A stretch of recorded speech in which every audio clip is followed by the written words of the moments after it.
So this program has a number of relatively unique strengths, both in terms of the clinical experiences and some of the other opportunities. But let me really emphasize what I think is a truly unique and wonderful strength of this program, and that is the faculty that we have. And in particular, I want to talk about one faculty that I was very fortunate in recruiting here to be a big part of starting this residency program, and that's Dr. Larry Mellick.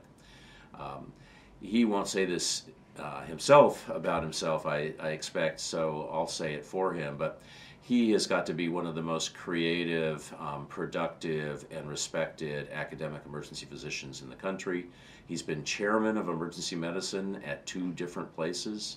He's directed pediatric emergency departments at multiple places, developed those departments, developed fellowship programs, has been an interim residency program director in the past, has many dozens, hundreds of publications, and most importantly, you may know him from a couple of things. He has a very popular blog column in the Emergency Medicine News called Me Too or something like that. It's Mellick's blog that you probably have seen if you see that publication.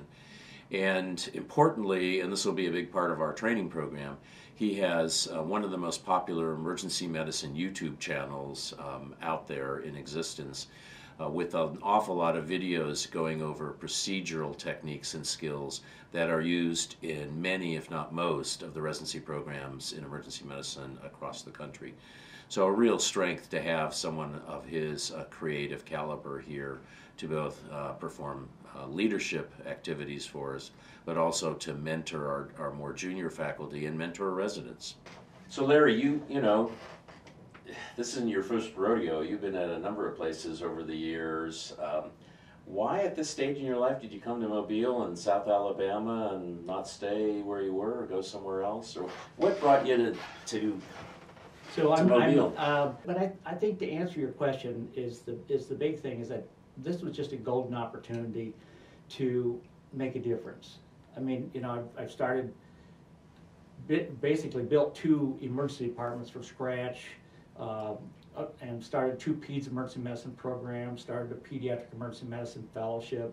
I like to build programs, and this is another opportunity to build. And I'm really excited. I kind of think we've got the foundation here for some really good stuff.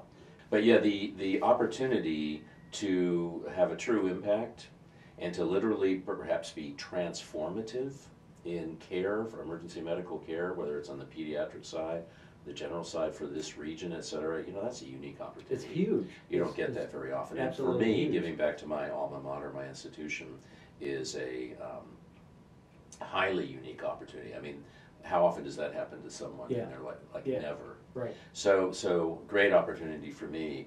The other thing though was you and I know each other partly through some of the research training courses, the emergency medicine basic research course. Right.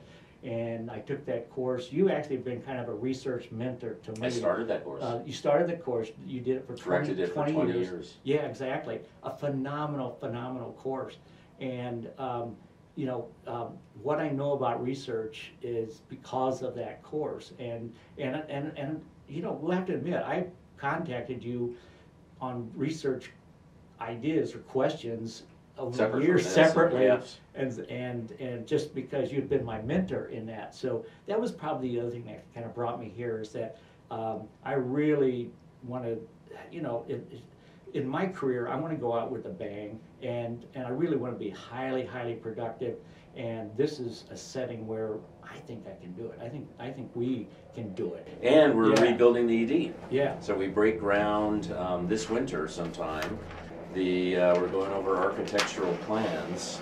Yeah. It will be 3 times as large as the current ER with twice as many beds. So any new residents that we get are going to basically have a brand spanking new top of the line emergency department. Right. So the new interns starting July 19, when they become second-year residents, is about the same time when this is opening up or we're moving into it.